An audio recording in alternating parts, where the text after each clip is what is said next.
शहीद बकरी। श्री अयोध्या प्रसाद गोयली। बहुधा यह बात रेखांकित की जाती है कि संगठन में शक्ति है। अगर कोई भी समूह संगठन है तो वह अत्याचार, अन्याय और उत्पीड़न का डटकर मुकाबला करते हुए उसे परास्त कर सकता है। लेकिन यह भी सच है कि पहला कोई एकाकी ही करता है। ऐसा ही एक पहल इस कहानी में एक युवा बकरी भेड़ियों से डटकर मुकाबला करते हुए करती है। युवा बकरी मरने के भय से बाड़े में कैद होना स्वीकार नहीं करती, बल्कि वह हत्यारे और निरीह बकरियों का खून करने वाले भेड़ियों को घायल, पीड़ा और दर्द से चटपटाते हुए देखना चाहती थी। बकरी अपने आक्रमण से भेड़ियों को लहूलुहाना और घायल कर देती है।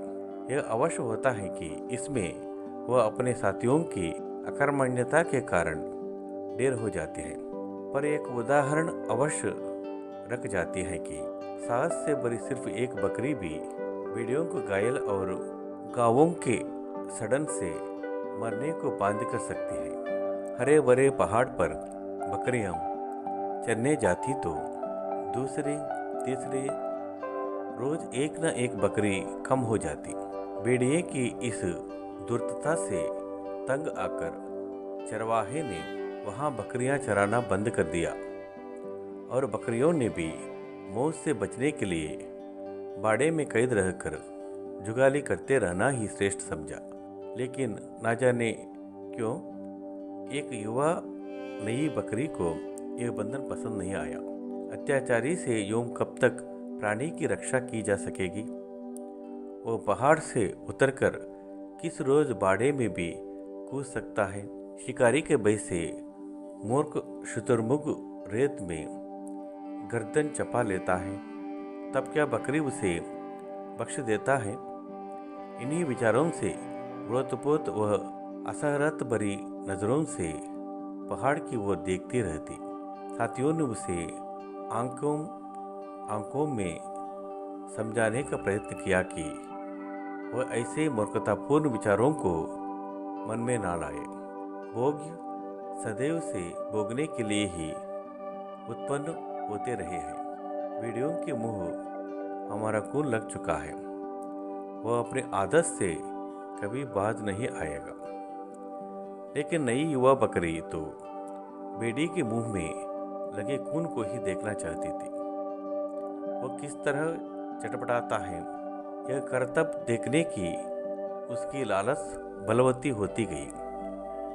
आखिर एक रोज मौका पाकर बाड़े से वह निकल भागी और पर्वत पर चढ़कर स्वच्छंद विचरती, कूदती, फांदती, दिन भर पहाड़ पर चरती रही, मनमानी कुलेलेम करती रही।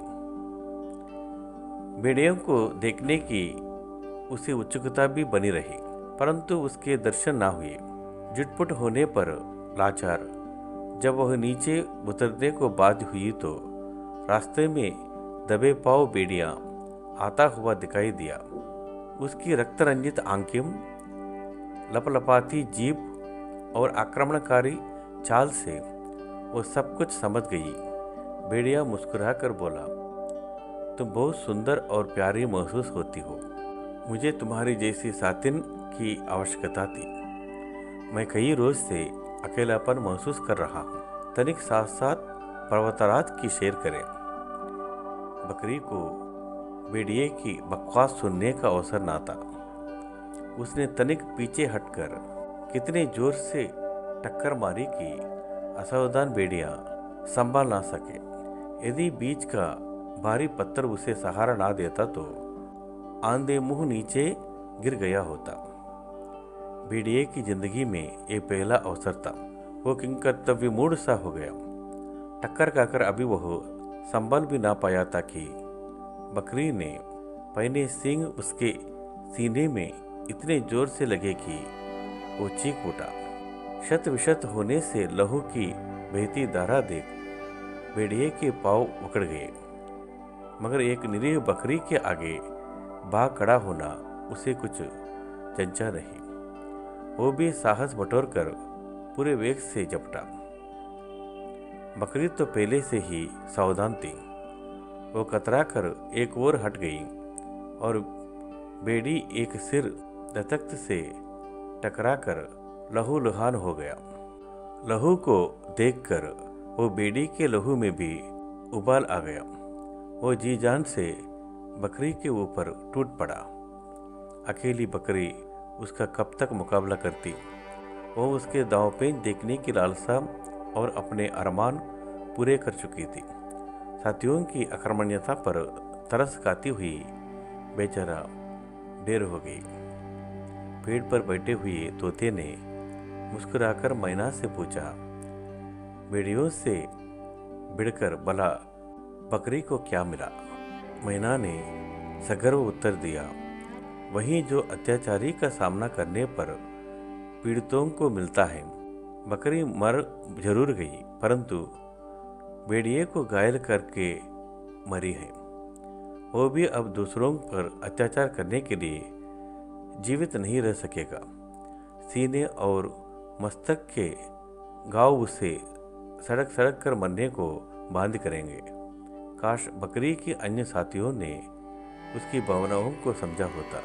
छिपने के बजाय एक साथ वार किया होता तो वे आज बाड़े में कई जीवन की व्यतीत करने के बजाय पहाड़ पर निशंक और स्वच्छंद विचरित होती।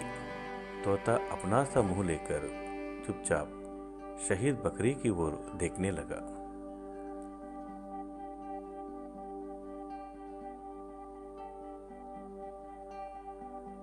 कायर मत बनो, आगे बढ़ो, जिंदगी सुधारने की कोशिश करो।